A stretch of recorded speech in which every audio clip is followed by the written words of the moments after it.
नमो बुद्धाय, जय भीम, जय भारत। मैं हरवंश विरदी लंदन से बहुजन न्यूज़ चैनल के माध्यम से ये अपनी बात कहने जा रहा हूँ,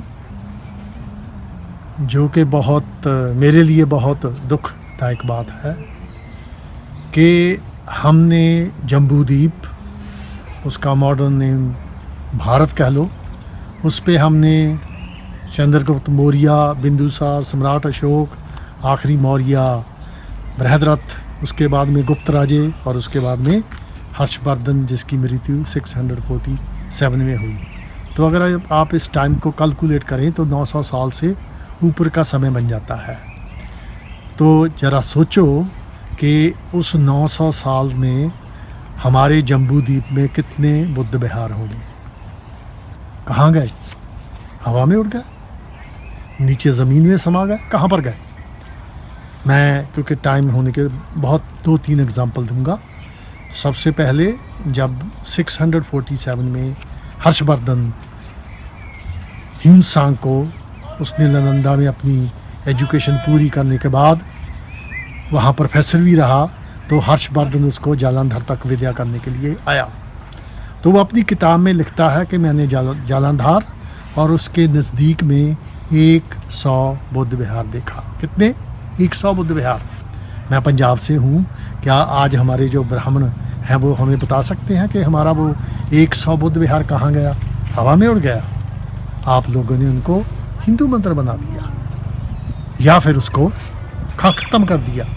हम शुक्रगुजार हैं भविष्य सिंह गुराया, एक सिख विद्वान के, जिन्होंने अमृतसर में ही हमारे 3 बौद्ध विहार ढूंढे हैं। एक तो इंटरनेशनल एयरपोर्ट के नज़दीक, जिसको शीना थे कहते हैं, और दूसरा सरोवर कोटली वसावा सिंह जो तरन तारण में है, और एक बंडाला है। तो 3 उन्होंने ढूंढे हैं। तो यहाँ पर भी टीला है, ऊंचा है, तो वो हमारे बौद्धों के बुद्ध विहार होते थे।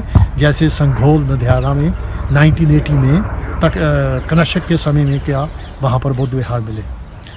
मैं तमिलनाडु गया तो वहाँ पर एक शहर है, आज आपने उसका नाम कांजीपुरम रख दिया है, लेकिन उसका असली नाम कांचीपुरम होता था। जो बौद्ध भिक्षु पे पहनते हैं उसको चीबर कहते हैं। तो उस वक्त जैसे आज थाईलैंड में भिक्षुओं के पहनने के लिए सबसे बढ़िया चीबर थाईलैंड में बनते हैं, तो उस वक्त जब हमारा राज था तो कांचीपुरम में बनते थे। तो वहाँ पर मैंने एकम वार ताराना अब आपने हिंदू मंदिर बना दिया, वो मैं देखने गया क्योंकि मुझे बताया गया था। आज भी वहाँ दीवार पर भगवान बुद्ध के 7 स्टैचू है, और जो बाहर दीवार है वहाँ पर पुराने भगवान बुद्ध के स्टैचू रखे हुए हैं। अगर आप उसका आर्ट देखोगे तो वहाँ पर पीपल के पत्ते बने हैं और भगवान बुद्ध ऐसे आशीर्वाद दे रहे हैं। और जो बालाजी का मंदिर है वो तो उस पर किताब छप चुकी है 300-400 सफ़े की कि वो बौद्ध विहार था और है। अगर उस जो स्टैचू कवर किया हुआ है आपने उससे कपड़े उतारो तो वो भगवान बुद्ध का है। और गुरु डे जिसको कहते हैं उसका बना दिया, जिस दिन भगवान बुद्ध ने, सिद्धार्थ गौतम ने बुद्ध बनने के बाद अपना पहला प्रवचन सारनाथ में 5 बगिया भिक्षुओं को दिया, उसी दिन वहाँ से रथ निकलता है, क्योंकि हम उसको धम्म परिवर्तन चक्कर कहते हैं। तो उसी दिन रथ निकलता है जिसको लोग अपने कंधों में खींचते हैं, वो हमारा ही सिंबल है। तो जो आज आप शोर मचा रहे हो अयोध्या हमारी बौद्धों की है। 5वीं सदी में जो फाहियान है वो आया तो उसने भी कहा कि ये बौद्ध नगरी है। और जो राहुल संकरताइन, आपका ही बुजुर्ग एक ब्राह्मण है, उसने बोलगा टू गंगा किताब में भी लिखा है, साकत शहर का जिक्र किया है। तो ये हमारी जो बुद्ध विहार है, अगर हम बोध गया की बात करें, फरवरी 1891 को जब नागरिक धर्मपाला श्रीलंका से आए तो वहाँ पर एक पॉइंट भी बुद्धिज़्म नहीं था, सारा उसको हिंदुआइज किया हुआ था। आज भी वहाँ पर ब्राह्मण बैठे अपना श्राद्ध कर रहे हैं। तो हमारे जितने भी बुद्ध विहार हैं, टाइम कम होने की वजह से उस पर तो हज़ारों किताबें लिखी जा सकती हैं। तो जितने भारत में हमारे बुद्ध विहार है वो हमें चाहिए, आज नहीं तो कल, क्योंकि हम इतिहास पढ़ के जो हमारे बुद्ध विहार हैं हम वो वापस लेंगे। आपको पता है जो आज बिहार स्टेट है उसका बिहार नाम क्यों पड़ा? क्योंकि वहाँ पर हमारे राज्य में इतने बुद्ध विहार होते थे, उसका नाम ही विहार पड़ गया। तो हमारे बौद्ध विहार हमें वापस चाहिए।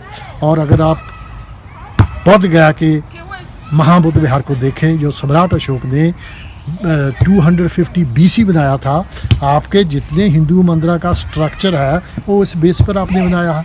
आप हमें देखकर तो आपने मंदिर बनाने शुरू किए। आप कहे जाओ कि हज़ारों साल पुराने हैं। और जो स्टैचू है सबसे पहले ग्रीक लोगों ने भगवान बुद्ध का बनाया था, उससे पहले भारत में स्टैचू नहीं होता था। तो टाइम की वजह से यही काफ़ी है। जय भीम, जय भारत। फिर मिलेंगे अलग इशू।